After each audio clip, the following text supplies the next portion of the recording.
I'm Harry Meadley. I'm an artist, skateboarder and PhD researcher based in Leeds, UK. I'm particularly interested in how we can use socially engaged art practice as a way to support skateboard communities, in particular looking at how we can partner with arts and civic institutions who often happen to be skate spots in mutually benefiting one another and ultimately sort of looking at how we create safer, more inclusive spaces for all sorts of more marginalised skateboarders out there.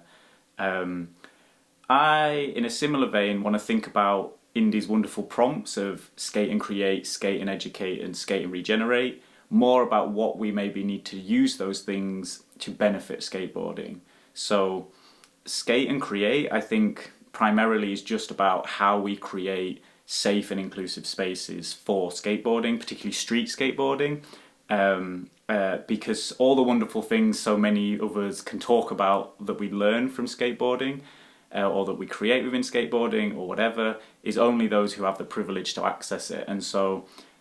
really creating those spaces and understanding how we might begin to do that better is absolutely important. And in a similar vein, I think skate and educate is about what we have to educate skateboarders in to make them more aware, maybe of, say, the privileges they've had for their own entitlement to civic space that's given them all those wonderful things that skateboarding offers, and how an awareness of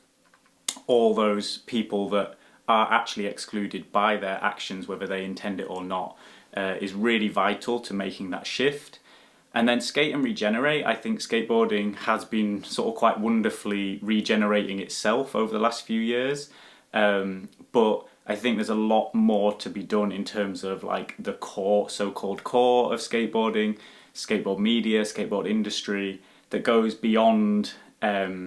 marketing and advertising, and actually looks at how we change the fabric of actual skate spaces that we all inhabit.